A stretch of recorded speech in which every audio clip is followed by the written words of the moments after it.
নমস্কার, আপনাদের সকলকে স্বাগত জানাই চ্যানেল রূপা মুখার্জি বেঙ্গলিতে।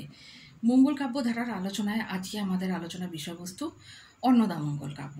চলুন শুরু করা যাক। তবে তার আগে একটা কথা বলে রাখবো, নতুন নতুন ভিডিও পাওয়ার জন্য, বিভিন্ন পরীক্ষার প্রস্তুতির জন্য আমি এখানে ভিডিও আপলোড করে থাকি। আপনারা অবশ্যই চ্যানেলটি সাবস্ক্রাইব করে রাখবেন, আর ভালো লাগলে লাইক, শেয়ার, কমেন্টস অবশ্যই করবেন। খেয়াল রাখবেন একটু আমার শর্টসগুলো এবং কমিউনিটি পোস্টে, ওখানে আমি বিভিন্ন সময় বিভিন্ন নোট আপলোড করে থাকি। চলুন তাহলে শুরু করা যাক।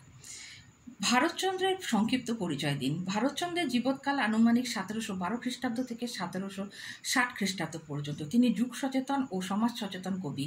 একটি যুগের সন্ধিক্ষণে দাঁড়িয়ে যেখানে পুরাতন ধর্মকেন্দ্রিক মূল্যবোধগুলি অর্থহীন ও তার বদলে সূচিত হয়েছে 19 শতকের নবোদ্ভূত জীবনাকাঙ্ক্ষা, সেই পটভূমিকায় মঙ্গল কাব্যের কাহিনী ভারতচন্দ্র তার কাব্যে অতি বাস্তবসম্মতভাবে প্রকাশ করেছেন। তিনি মাত্র 48 বছর বয়সে ইহলোক ত্যাগ করেন। ভারতচন্দ্রের অন্নদামঙ্গল কাব্যের নতুনত্ব কী? ভারতচন্দ্রের অন্নদামঙ্গল কাব্যে মঙ্গল কাব্য কাঠামোয় নতুন জীবন চেতনার ধর্মবাহী। তিনি মঙ্গল কাব্য ধারার পুরাতন আঙ্গিকে নবচেতনার উন্মেষ ঘটিয়েছিলেন। এক কথায় বলা যায় যে তিনি পুরাতন পাত্রে নতুন রস পরিবেশন করেছেন। রায়গুণাকর ভারতচন্দ্রকে যুগসন্ধির কবি কেন বলা হয়ে থাকে? রায়গুণাকর ভারতচন্দ্র যুগসন্ধির কবি। ভারতচন্দ্রের কাব্যে একদিক থেকে প্রাচীন ধারার মঙ্গল কাব্যের ঐতিহ্য, অন্যদিকে আধুনিক ধারার মানবতাবাদী জীবনচিত্রের রূপ প্রকাশ পেয়েছে।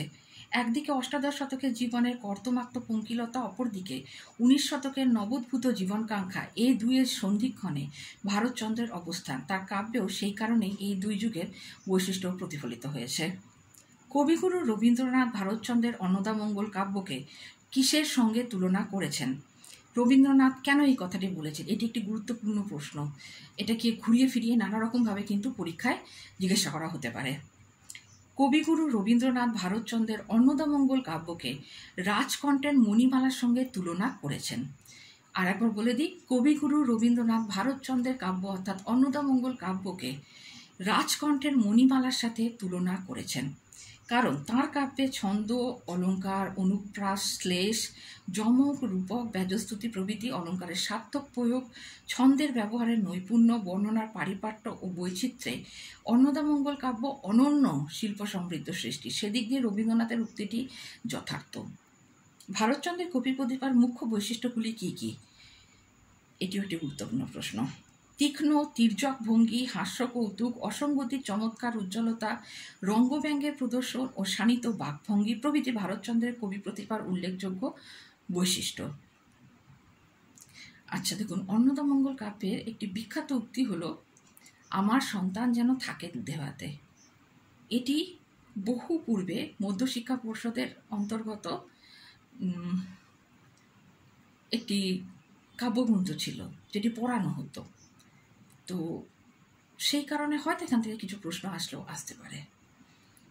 ভারতচন্দ্রের জন্ম ও মৃত্যুর সময় উল্লেখ করুন।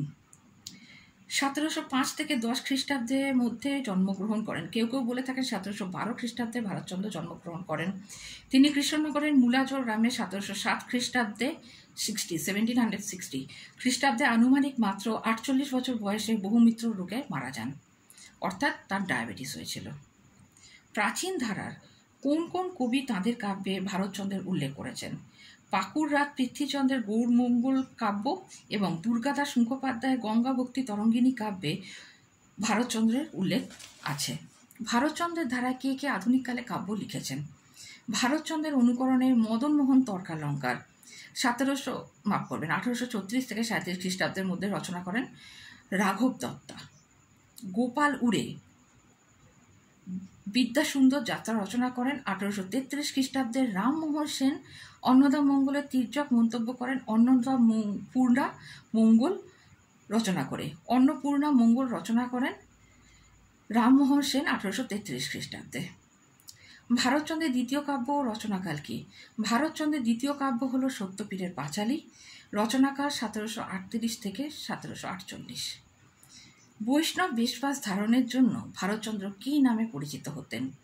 ভারতচন্দ্র বৈষ্ণব বেশবাস পরিধান করতেন, তিনি এই কারণে মুনি গোসাই নামে পরিচিত হয়েছেন।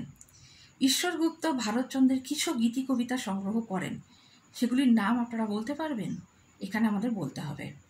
ঈশ্বরগুপ্ত ভারতচন্দ্রের যেসব গীতি কবিতা রচনা করেছিলেন তা হলো বসন্ত বর্ণনা, বর্ষা বর্ণনা, হাওয়া বর্ণনা, ধীরে ও ভেরে। হিন্দি ভাষায় চৌপদী ছন্দে বাংলা, সংস্কৃত, ফার্সি, হিন্দি মিশ্রিত ভাষায় এইসব কবিতাগুলি রচিত। অন্নদামঙ্গল কাব্যের বিভাগগুলি কি কি? অন্নদামঙ্গল 3টি খণ্ডে বিভক্ত।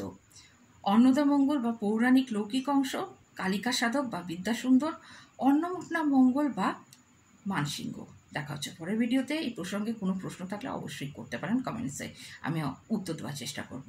চ্যানেল সাবস্ক্রাইব করতে ভুলবেন না নতুন নতুন ভিডিও পাওয়ার জন্য। দেখা হচ্ছে পরের ভিডিওতে। ধন্যবাদ, নমস্কার।